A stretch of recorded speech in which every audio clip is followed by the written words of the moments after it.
Galera, Jujutsu Kaisen quebrou completamente o power scaling com o mais novo capítulo do mangá, com Dabura conseguindo despertar a sua expansão de domínio. Sim, o cara que começou a luta contra o Mahoraga, sabendo usar o básico da própria técnica, já no capítulo passado conseguiu aprender a usar energia reversa para poder se curar, conseguiu também desenvolver uma técnica com algum tipo de energia escura e agora ele conseguiu desenvolver também uma expansão de domínio.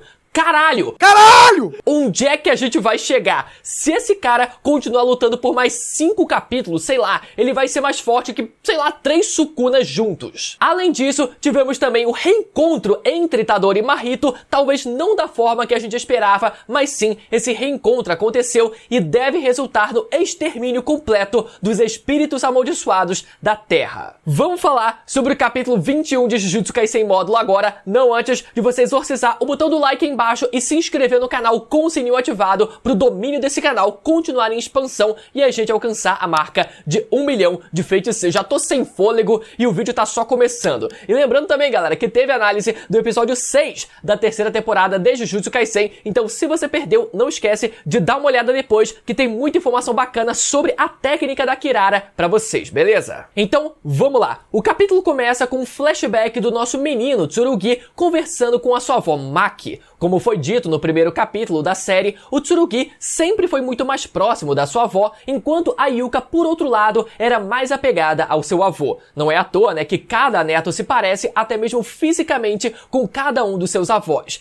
Então vemos uma dessas conversas onde a Maki comenta sobre os sacrifícios necessários para alguém se tornar mais forte. E obviamente ela menciona sua irmã Mai, que como a gente bem sabe, né, se sacrificou para que a Maki pudesse completar a sua restrição celestial. Então a Maki comenta que não existe um dia sequer na vida dela que ela não pense na sua irmã, em como a história poderia ter sido diferente, como talvez a Mai não precisasse ter se sacrificado, que talvez a Maki não precisasse ter ficado mais forte e como talvez outra pessoa pudesse ter feito a diferença naquele momento. Claro que, né, olhando pra trás, tudo sempre parece muito óbvio e talvez a Maki pudesse ficar fanficando o que ela poderia ter feito de diferente ou não. Quem sabe mandado o Megumi pra base do clã Zenin, já que ele tinha sido nomeado o líder do clã e qualquer coisa, né, podendo ter invocado o Mahoraga e assassinado todo mundo do clã também. E essa página desse capítulo destaca uma característica muito interessante da Maki, que é justamente esse costume dela de ficar calculando o que poderia ter sido feito de diferente ou não.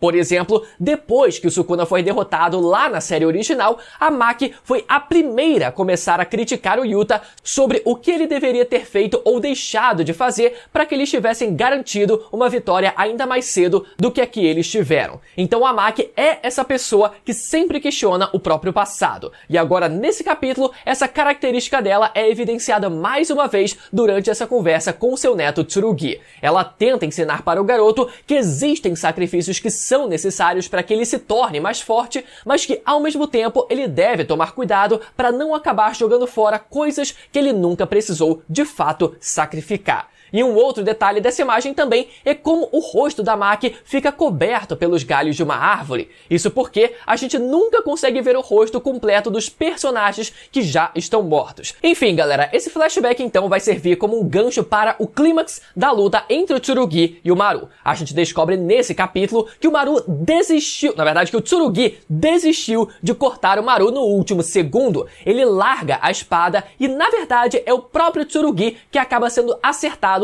pela espada do Maru. Lembrando que o Tsurugi tinha feito um voto de abdicar do poder da Rika, a gente só não sabe se essa abdicação foi temporária ou permanente para que ele recebesse um aumento de velocidade absurdo. Detalhe que o Tsurugi já tem a restrição celestial, então ele teoricamente já deveria ser rápido pra um cacete, mas às vezes, né, parece que essa restrição do Tsurugi é mais bucha que a da Maki antes da morte da Mai, tanto que no capítulo passado ele usa a fucking espada divisora de almas, aquela que foi feita pela Mai pra cortar o Maru, e mesmo assim o Tsurugi reclama que o corte foi muito superficial. Porra, o cara tem restrição celestial e ainda por cima tem uma espada que corta direto na alma. Como é que ele conseguiu fazer um corte superficial, caralho? Como é que ele precisou fazer um voto pra ficar mais rápido? Ele já deveria ser rápido pra caralho. Enfim, fechando parênteses sobre power scaling, a cena em si foi muito muito bonita a expressão de derrota do Tsurugi desistindo da própria vitória e caindo em cima do Maru. Foi tudo muito bonito, porque no fim das contas, o que o Tsurugi sempre quis foi ter uma amizade com o Maru e conseguir ficar em paz com a raça dos Shimurianos. Ele, que sempre foi um garoto desconfiado e de poucos amigos, agora se abriu para a possibilidade dessa amizade. E o ensinamento da Maki a respeito de não jogar no lixo aquilo que não precisaria ser sacrificado fez todo sentido para essa tomada de decisão do Tsurugi. Então os dois têm um momento de diálogo super bromance e o Maru desaba em choro com uma reflexão bem legal, né?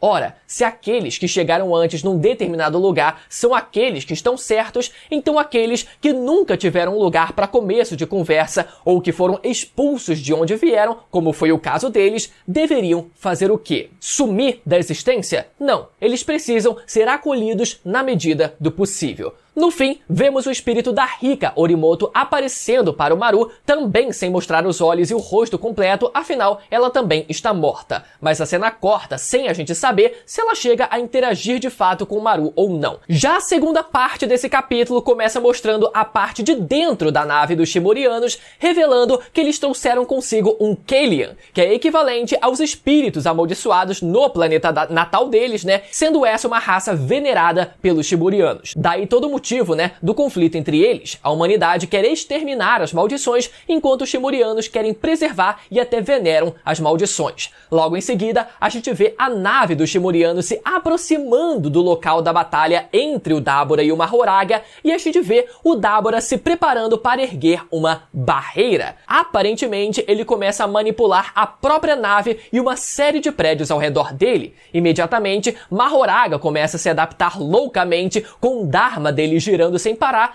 e o Dabura se perguntando por que diabos o Mahoraga estava se adaptando e se perguntando se ele estava se adaptando à própria existência do Dabura. Mas não, galera, parece que o Mahoraga estava se adaptando a algo mais específico do que isso, porque a partir do momento que o Dabura começou a manipular as construções ao redor dele, o que ele fez na prática foi desenvolver uma fucking expansão de domínio, uma expansão aparentemente usando a sua própria nave como a barreira que cerca o seu domínio. Galera, primeiro de tudo, vamos tentar entender o que diabos aconteceu aqui. Porque, pelo que a cena fez parecer, o Dabura realmente usou a própria nave, ou pelo menos parte dela, para construir a barreira do seu domínio. Como a gente sabe, aquela nave foi feita com um mineral muito raro que pode ser moldado com energia amaldiçoada. Aquela nave enorme mesmo parece ter sido construída numa mera fração de segundos. Então o Dabura parece ter remodelado a nave para construir ou fortalecer a barreira do seu domínio. Tanto que o olho gigante que tem no centro da expansão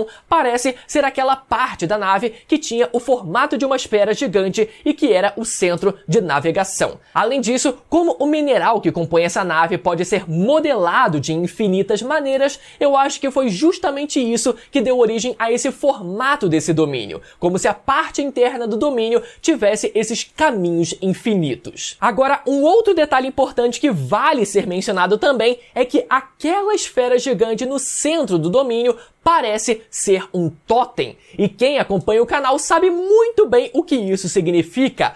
Toda expansão de domínio que tem um totem no centro é uma expansão sem barreiras. Os únicos que tinham uma expansão como essa eram o Sukuna, o Kenjaku e o Megumi, o garoto prodígio, né? Mas esse, né, nunca conseguiu explorar o potencial completo da própria técnica, então essa parte fica em aberto. Então, se isso for verdade e o Dabura tiver conseguido criar uma expansão sem barreiras, aí ele se junta aos dois maiores pináculos do refinamento da feitiçaria ao lado do Kenjaku e do Sukuna. Nem o próprio Gojo conseguiu desenvolver uma expansão sem barreiras. Mas vamos torcer para que essa seja só uma expansão de barreira fechada mesmo, senão, meu amigo, porra, vai ser uma apelação até demais. Obviamente, a gente ainda não sabe o que essa expansão de domínio pode fazer e eu prefiro deixar a história caminhar sozinha e eu não ficar tentando adivinhar nada, galera. Eu acho que eu já fiz o meu melhor tentando entender como diabos esse domínio foi construído para começo de conversa. Agora, eu vou ter que concordar com todo mundo que achou isso simplesmente um absurdo, porque cara. Cara, o Dabura pode ser o gênio que for, mas isso foi simplesmente absurdo.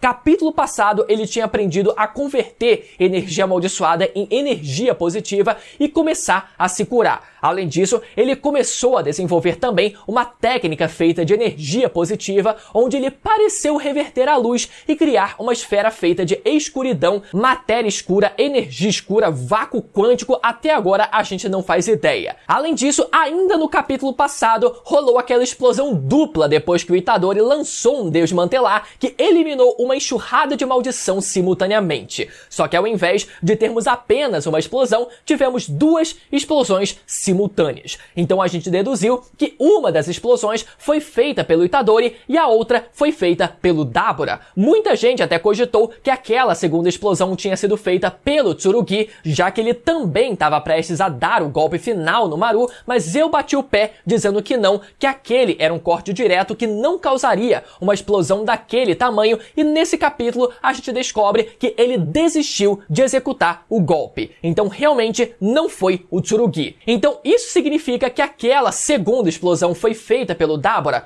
Olha, eu sinceramente não sei, porque ao invés da gente ver o Dabura lançando aquela esfera negra que ele criou no capítulo passado, esse capítulo abre justamente com ele segurando essa mesma esfera e usando ela para criar a sua expansão de domínio. Então não parece que ele lançou aquela esfera contra o Mahoraga. Então ou aquela segunda explosão foi causada pelo Itadori mesmo, ou ela foi causada, sei lá, pela formação do domínio do Dabura, que revirou uma cacetada de construção ao redor dele, junto daquela nave gigantesca. Eu sinceramente não sei. Na verdade, eu tô até pensando aqui que talvez nem faça sentido ele ter usado a nave, já que a nave tinha uma cacetada de Shimuriano dentro. E pelo que parece, o Itadori entra na própria nave mais pro final desse capítulo. Então, talvez ele só tenha usado a nave de inspiração, talvez ele só tenha usado o mineral que tinha de estoque dentro da nave. Enfim, e uma outra coisa que eu também não faço ideia é como o Dabura descobriu que ele precisava formar um selo de mão para conseguir usar uma expansão de domínio, como ele conseguiu expandir um domínio e como ele já conseguiu até dar um nome. Ele deu até mesmo um nome para sua expansão.